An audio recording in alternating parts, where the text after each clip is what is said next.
कि आंखों में अरमान लिया मंजिल को अपना मान लिया। कि आंखों में अरमान लिया मंजिल को अपना मान लिया। मुश्किल क्या आसान क्या जो ठान लिया सो ठान लिया। तो जी हाँ दोस्तों, नमस्कार। और मैं हूँ सूरज सरावत सर। और आप सभी के बीच में, जैसा कि आप सब लोगों ने थंबनेल देखा होगा, कि मैं बात करने जा रहा हूँ प्यारे साथियों, स्टेनोग्राफर, जिसका हाल ही दिनों में एग्ज़ाम हुआ था, उसकी जो कट ऑफ जो है उसके ऊपर मैं आपके बीच में चर्चा करने वाला हूं।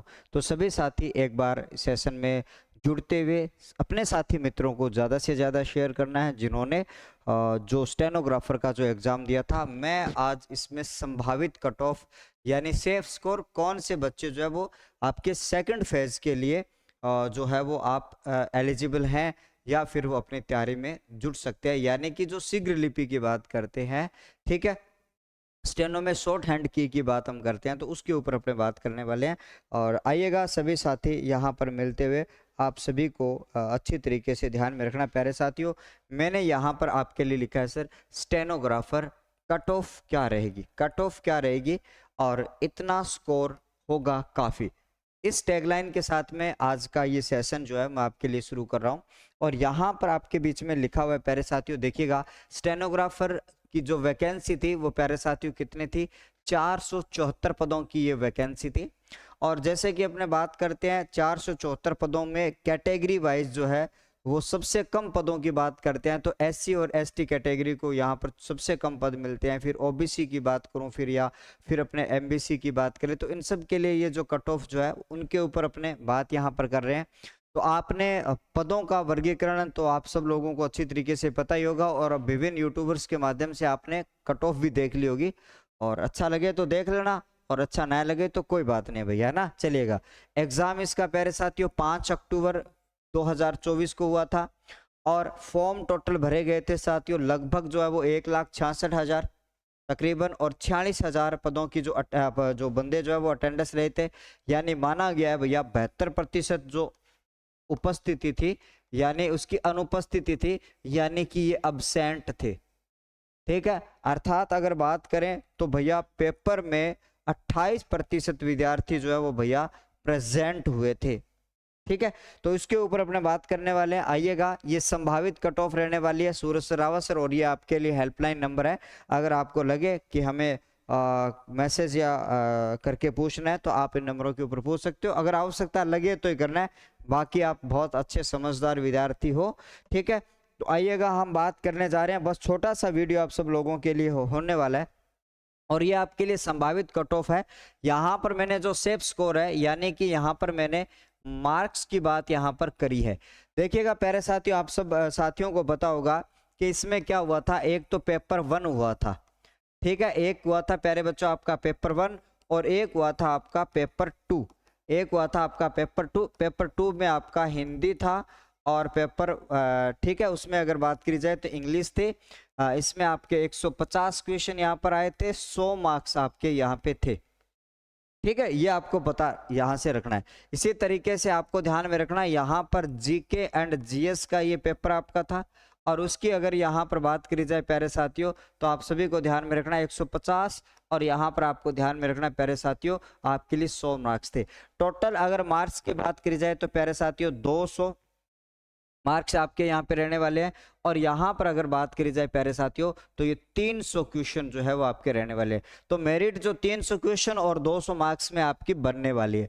तो एक क्वेश्चन का नंबर कितना आता है वो भी आप यहाँ पर अच्छी तरीके से देख सकते हो प्यारे साथियों, कि भाई साहब आपका जो है 200 क्वेश्चन आपके।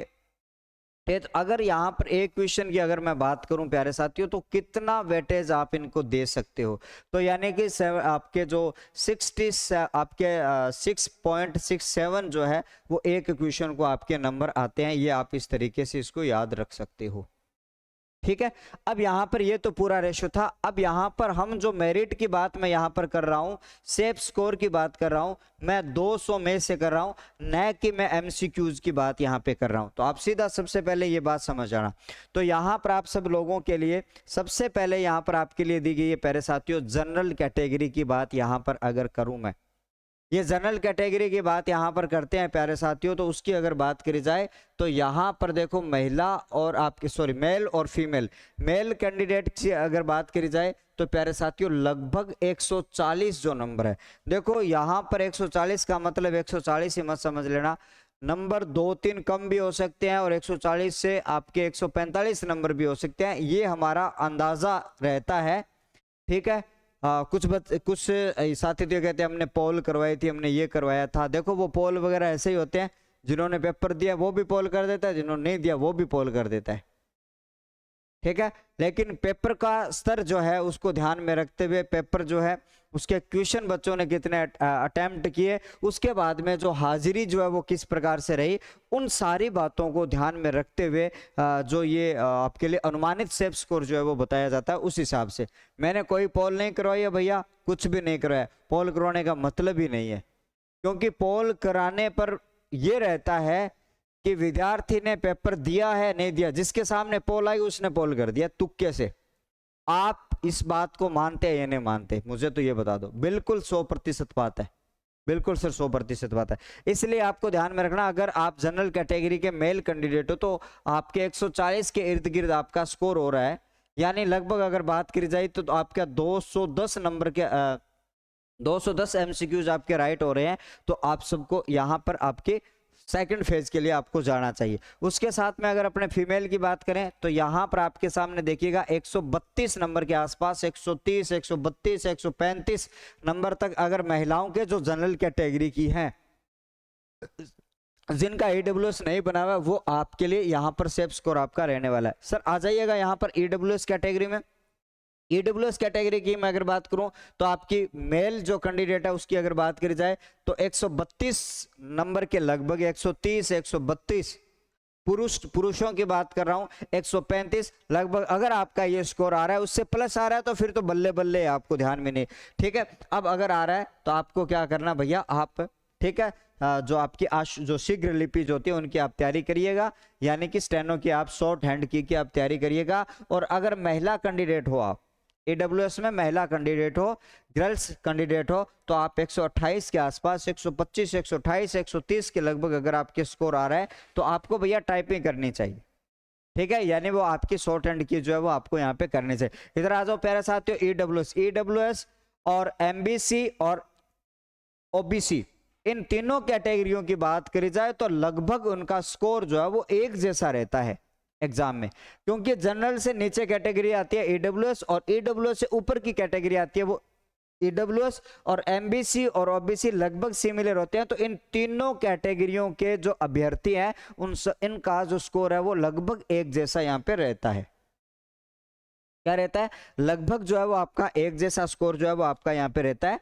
ये आप सबको अच्छी तरीके से याद रखना है। ठीक है, तो अब यहाँ पर मैंने आपके सामने लिखा है ओबीसी में मेल कैंडिडेट 130 के लगभग 130-32 जो यहाँ पर मैंने लिखा है, ईडब्ल्यूएस में वो सेम लिख दिया क्योंकि यहाँ पर लगभग जो है वो बराबर रहने वाला है। ये मेल कैंडिडेट है उनका आपका 128 का स्कोर यहाँ पे रहने वाला है।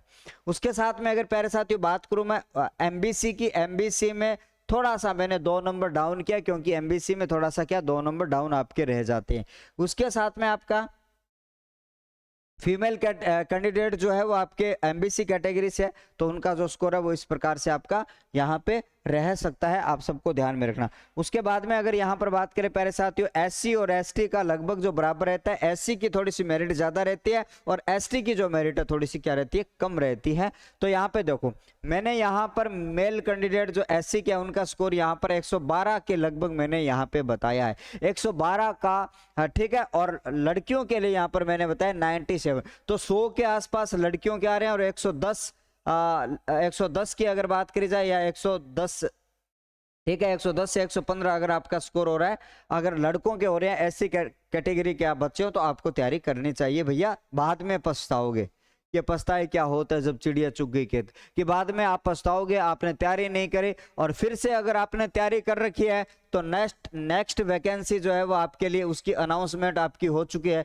कि उसका एग्जाम कब होने वाला वो आप सबको पता चल ही गया होगा। नेक्स्ट स्टेनोग्राफर जो है उसका जो एग्जाम कब होगा ये कल की जो वो उसमें आ गई थी। उसके बाद में अगर बात करें प्यारे साथियों आप सभी के लिए एमबीसी कैटेगरी की अगर बात करी जाए, यहाँ पर आप सबके सामने देखो एसटी कैटेगरी में आपके सामने बात करी जाए मेल 108 के लगभग 105 से लेकर 110 वाले जो विद्यार्थी है वो बिल्कुल टाइपिंग टेस्ट में जाने चाहिए, मतलब सेकंड फेज में जाने चाहिए। और 90 से लेकर 95 तक वाले विद्यार्थी जो हैं वो आपके एससी कैटेगरी के जो महिला अभ्यर्थी हैं उनको क्या करना चाहिए, उनको आपके शॉर्ट हैंड की तैयारी आपके लिए करनी चाहिए। तो प्यारे साथियों, आप सबके लिए ये जो मैंने अनुमानित स्कोर बताया उससे ज़्यादा मैं और कुछ बात नहीं करने वाला हूँ। वैसे आप सब लोग मोटिवेटेड हो, सब लोग शायद तैयारी में लग चुके होंगे, मैं लेट हो चुका हूँ, कोई बात नहीं। लेकिन फिर से मैंने आप सबके सामने एक जो आपके लिए ये जो बताया है, अगर आप सेटिस्फैक्शन तक पहुंचे हो तो आप जो है इन नंबरों के ऊपर भी आप कोई संपर्क कर सकते हो।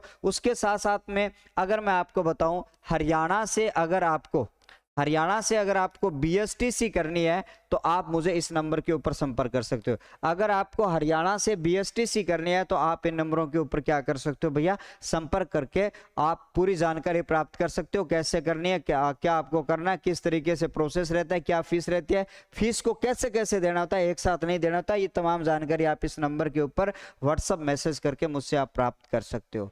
तो आशा और उम्मीद करता हूं कि आप सब लोग अच्छे होंगे, मस्त होंगे और आपकी जो तैयारी है वो जबरदस्त चल रही होगी। बने रहिएगा, पढ़ते रहिएगा, मस्त रहिएगा। बहुत बहुत धन्यवाद। नमस्कार, मैं Suraj sir, Rawat sir. Thank you.